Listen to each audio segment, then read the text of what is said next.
Hello, welcome back to 9 Little Aussies and in my little farm kitchen today. And this morning, well, I wanted it to be this morning. It's actually now after lunch before I'm getting to this. I have my starter all fed and I'm just going to do some bread prep for the week. And I thought I'd bring you along with me. As I have mentioned before, I don't do this every week, but I have a little routine that when I get to do it, it just really helps my week to go smoothly. And that is, I do a big dough prep morning, afternoon. So I will do, right now I'm going to prep a regular sourdough loaf, some pizza, sourdough pizza dough that I can keep in the fridge, a sourdough bread rolls, I'll do those, and then I'm doing a couple of yeast breads as well. So I'll do some French bread and a sandwich loaf. So the purpose of this is not so much with the yeast breads, but with the sourdough, I can pre-prepare the dough, let it start to rise, and then put it in the fridge to complete the rise, and it will kind of go into a sleep mode in the fridge, and then I can leave it there for several days and just pull it out the day I want it to complete the final rise, shape it into whatever particular loaf it is, and get ready to bake. So it means I have the starter all bubbly and active at one time, and I don't have to do that again every day. It can just sit in the fridge. Provided I have the fridge space, it works really great. All right, the first step is really just to make sure that your starter is active and bubbly. I fed this last night, and I don't know if the light's gonna be great for you to see, but it's really full of bubbles right now. You may even be able to see them on the side. It is fully bubbly, so that's good. I'm going to do the sourdough buns first. The sourdough bun recipe, I use the Farmhouse on Boone recipe for bread rolls, for buns, whatever you want to call them. So I'll pop the link to that below. I also use her sourdough pizza recipe. I really like that one. And then I will also put the link to the regular sourdough loaf that I do. It's just a very simple rustic loaf. And I am in the middle of tweaking that to make a sourdough sandwich loaf. So I'm going to do that as well. Now, I did just do groceries yesterday. So I was just thinking I may have to do quite a lot of shuffling, and I'll see how much room I have in the fridge. I may have to skip out on the sourdough sandwich bread and do it later in the week if I run out of room in the fridge. You just have to bear with me. We'll get these going and we'll see how much we can fit in the fridge. I'm gonna do the sourdough buns first. So you just have to have the dough hook in, and I'm gonna pop the ingredients in the stand mixer and knead for 5 to 10 minutes. Okay, so I've got half a cup of active bubbly starter. So bubbly. And 3/4 of a cup of warm water.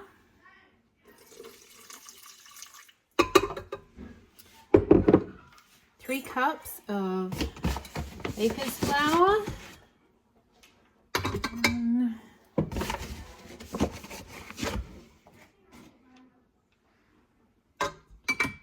2, 3. That one's a little bit under. 1/4 cup of melted coconut oil that I just melted on the stove top. That's not too, oops. 1/4 cup of that. 3 tablespoons of honey.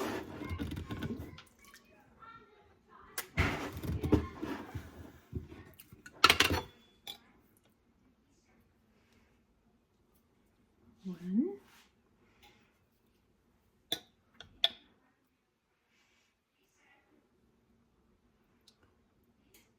2, 3,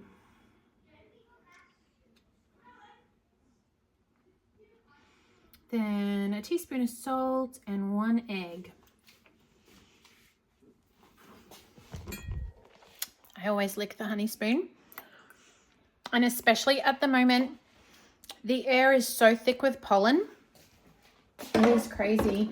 My poor son, he's just like me, and he is just spending his days sneezing his head off. And I keep telling him, take a tablespoon of honey. You know, it doesn't get rid of it, but the antihistamines in it do just, I guess, tame it a little. Thankfully, I'm nowhere near as bad as I used to be. We were talking about it the other night. I don't know if it's because I have worked on my gut health or what, but when I was a kid, it was awful. Like, I would get such severe hay fever that my eyes would puff up and close over so that I could barely see. I struggled to breathe. It was just sneezing all day long, and especially when the buffel grass on our farm came out, it was so bad. So I feel really bad for him. The poor kid. He's just yeah, he's feeling it. But you can see like waves of white puffy pollen just floating through the air. And a couple of weeks ago it was yellow. Everything was yellow. I think that was the pine trees. And I don't know what this white is from, but it's just thick everywhere. So I will lick the honey spoon, and then we'll crack an egg in here. And what was it? 1 teaspoon of salt. That was it.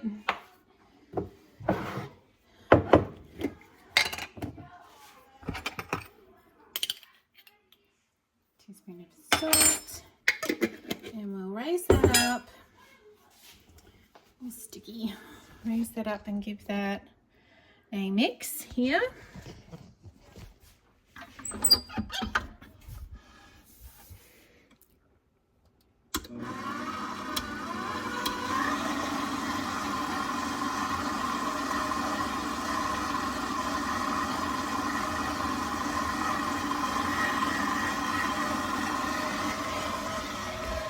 So the recipe says to mix it and for 5 to 10 minutes until the dough is all elastic and it just forms and it comes together to form a dough, pulls away from the side, and it's kind of stretchy and elastic. Now I'll try and show you. See how this is really smooth and stretchy and elastic? That's what we want.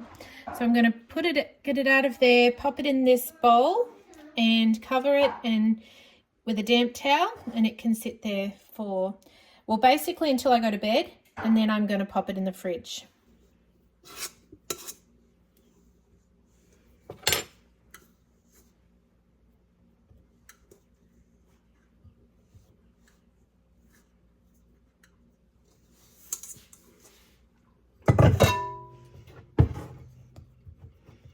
You can see it's nice and smooth, and if I was to pull it up, you can kind of see how stretchy it is, but it's got a slightly glossy, smooth feel to it. All right, so we have the damp cloth over that one. I'm going to do the pizza dough now, which is really simple. It's just starter flour, water, salt, and a bit of oil. And I'll put it in the stand mixer just to make it easy. All right, so I've got half a cup of starter again. The other thing I love about doing it this way is rather than having to have my starter active and bubbly every day, I can have it prepped on this one day that I still do it other days, but on this one day I know that I'm going to do this big prep day, and then I can kind of put my starter into a dormant phase and not have to be on top of it, because one of the things that lets me down is when I'm ready to go make bread and then I realize, oh darn it, the starter's not where it needs to be, it's not active and bubbly. Now when I'm in a good rhythm, that's not a problem, but you know, life often throws curlies at you, and curly ones, and you end up, you know, with it feels like balls coming at me flying sideways. I'm like, I didn't see that coming, and it throws me off kilter and I get out of rhythm. So it is handy to just have one day at the beginning of the week where I go, okay, I'm going to get everything ready, everything in the fridge, and then I just pull it out the day I want it. When life is a little bit more sane, it's fine. I can just feed my starter at night, make bread in the morning, feed it at night, make bread in the morning. But it feels like at the moment, life is pretty higgledy-piggledy, especially, I think, playing into that. You know, I've got teenagers as well as little kids, and a lot of other things going on, other people I'm helping and taking care of. So life can be a little bit unpredictable in time frames. And so it helps me to have this that I can do on one day and be ready for the week ahead. Okay, so half a cup of starter, 1.5 cups of warm water, just lukewarm, and then 4 cups of flour. 1, 2, 3, 4. This one says 2 teaspoons of salt.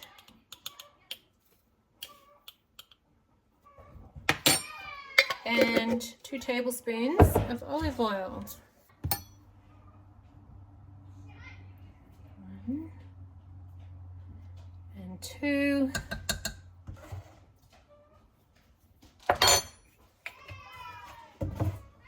And pop the dough hook back on.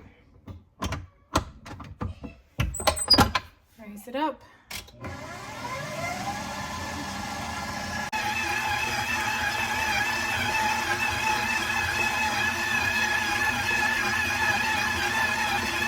Alright, so I've been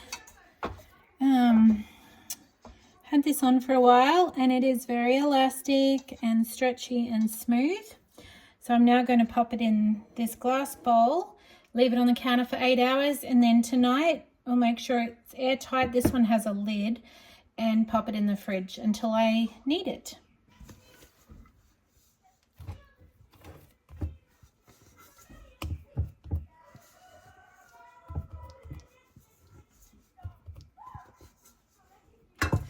Okay. So that's in there, and I'll cover it up with a damp towel. I probably use the same one actually. What I will probably do, because I don't, just to deal with limited space on this bench top, this one towel will probably stretch, yeah, there we go, over those 2 bowls. So just use the one towel over those 2. Okay friends, it is a little while later.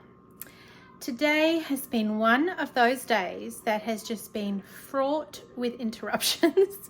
I'm sure everyone has them. I'm sure I'm not the only one, where life just gets hijacked by stuff. You have a plan, all the best laid plans. So I've done those 2. I've done the pizza dough, and I've done, what was the other one? Bread rolls. I'm going to go ahead now and do the regular sourdough loaf, and I'm going to tweak it a little. I'm just going to add some honey and some oil to make it a softer dough, because what I'm shooting for is more of a sandwich loaf, but I want a sourdough one. I am loving Jess's sandwich loaf, and that's fantastic. The kids really like it, so I'm going to keep making that, and I'll probably make that again tonight, ready for tomorrow. But I also want to have a sourdough sandwich loaf recipe in my back pocket, and my friend Theresa makes a beautiful one. It is delicious, but she doesn't follow a recipe, so I've kind of got a few pointers from her, and I'm just gonna play with it a little and see what happens. But I'm just gonna stop for a minute and drink my coffee before I continue.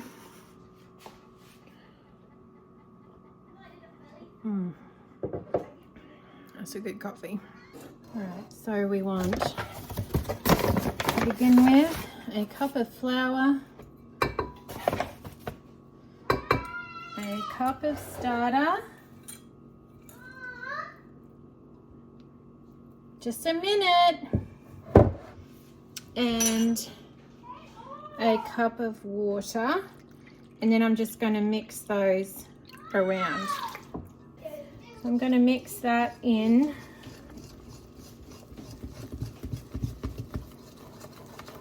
And just let it sit for about 10 or 15 minutes. So that's just mixed in nicely. And it can sit there. I don't know if you can see, it's very, the light's pretty bad, but it's very bubbly. That's kind of what you want. You want it to be nice and bubbly. Okay, so this has been sitting for about, it's probably about 20-30 minutes now. So I'm going to add 1 more cup of flour and 1 more cup of water.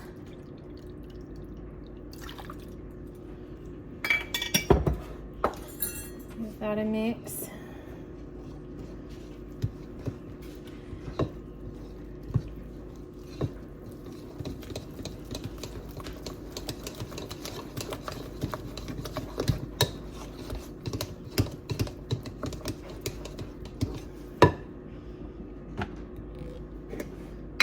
Add a couple of teaspoons of salt, or about 1 tablespoon. Now at this point,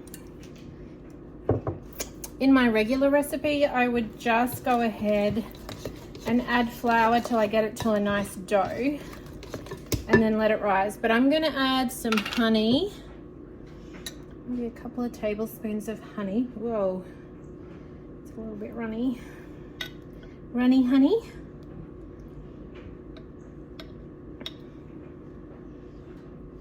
Maybe a little bit more. And some olive oil. I'm going to add a 1/4 cup of olive oil.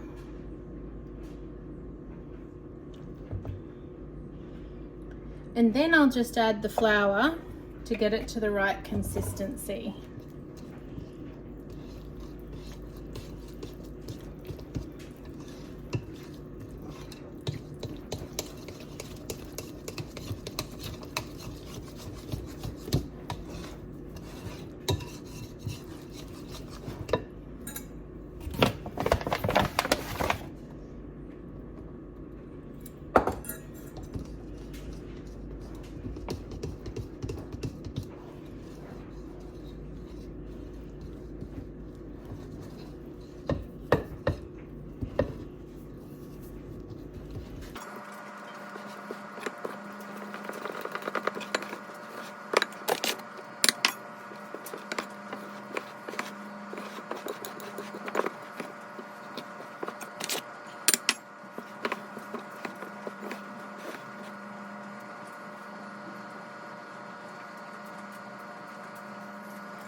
So it's starting to get really stiff and a bit hard to stir, so I'm moving to the hands. Nothing like working with your hands to give you a better result. And I kind of will just do this for a bit until I get a nice firm dough, a nice firm dough, then I'll put it out on the counter and knead it again.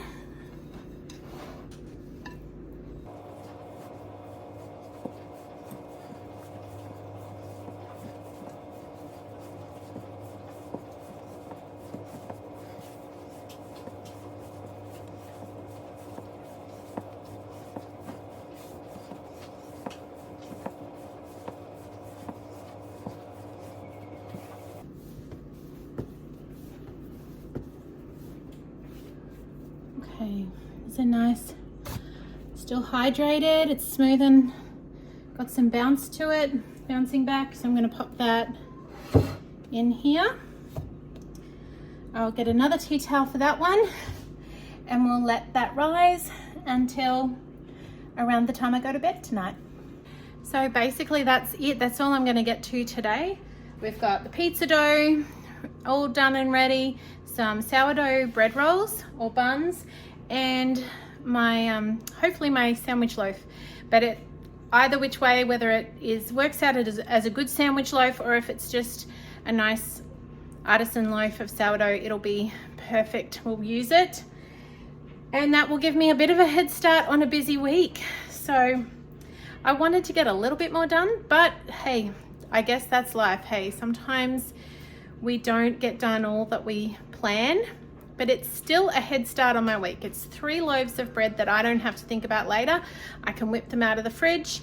Now what I will do on that day, now like I said, I'm going to put the recipes for the 2 loaves from Farmhouse on Boone in the link below, which has all the full instructions.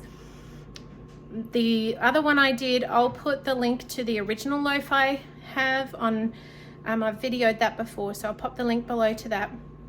And all I do when I get it out of the fridge is I let it get back to room temperature, I reshape it, and I let it do the final rise for maybe a couple of hours, and then I bake it.